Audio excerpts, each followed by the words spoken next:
référence aux populations et à la culture de l'Égypte antique. Voilà d'où vient le qualificatif copte, qui a été donné aux chrétiens réunis au sein de l'Église fondée par saint Marc à Alexandrie. Une Église dynamique et vivante dès ses commencements. Dès le second siècle, l'Évangile est ainsi traduit en copte pour mieux s'implanter dans la culture locale. L'an 180 verra pour cette église l'ouverture d'un lieu de recherche théologique chrétienne approfondie, la didascalée, faisant ainsi la preuve d'une activité intellectuelle intense à Alexandrie.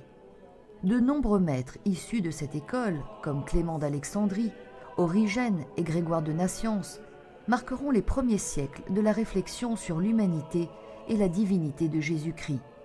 Athanase, l'un des patriarches d'Alexandrie, voit ainsi son nom lié au premier grand concile de l'Église, celui de Nicée qui a eu lieu en 325.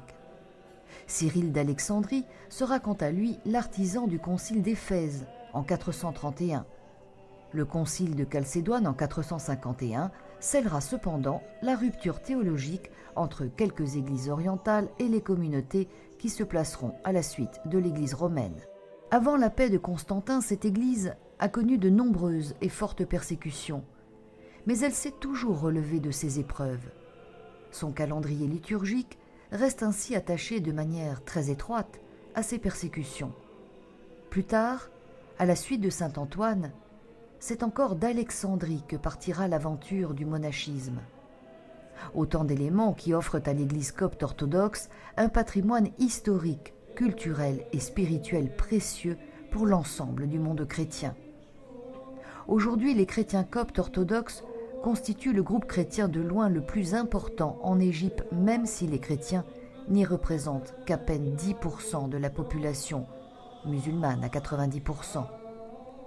Une minorité en Égypte, mais une présence renforcée par l'apparition récente d'une diaspora en Amérique, en Europe, ainsi que dans les pays du Golfe notamment.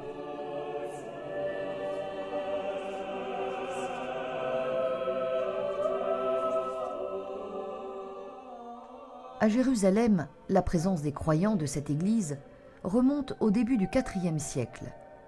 Les Coptes seraient arrivés dans la ville sainte avec sainte Hélène, la mère de Constantin.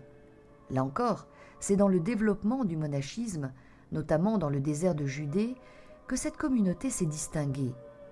Le lieu traditionnel de sa présence est Der el-Sultan, adjacent à la basilique du Saint-Sépulcre. Une présence renforcée depuis le XIIIe siècle par l'attribution d'un siège épiscopal à cette cité.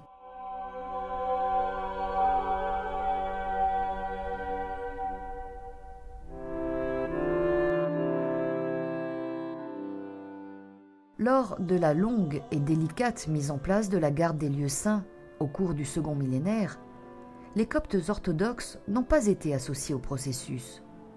C'est au cours du XIXe siècle seulement, avec le statu quo signé en 1852, qu'ils obtiendront, comme les Éthiopiens orthodoxes et les Syriaques orthodoxes, des responsabilités auprès du Saint-Sépulcre et d'autres lieux. Depuis cette date, ils disposent ainsi d'une petite chapelle accolée au chevet de l'édicule du tombeau. Un moine copte garde en permanence ce lieu d'où l'on peut, par une fente sous l'autel, toucher le roc originel du tombeau. Toujours dans le même ensemble de la basilique du Saint-Sépulcre, au chevet de la basilique, se trouve le siège de l'archevêché copte orthodoxe auprès de l'église Saint-Antoine. La communauté administre également la chapelle Sainte-Hélène, qui contient une très belle citerne de l'époque byzantine, et un peu plus loin, une église où se réunissent les fidèles coptes pour la liturgie. Les chrétiens coptes orthodoxes gèrent aussi une importante école secondaire à Jérusalem. L'autorité de l'archevêque métropolite orthodoxe copte de Jérusalem s'étend également sur tous les coptes du Moyen-Orient, en dehors de l'Égypte cependant. La communauté copte orthodoxe en Terre Sainte, regroupée à Jérusalem, Bethléem et Nazareth, comprend un peu moins de 1000 fidèles.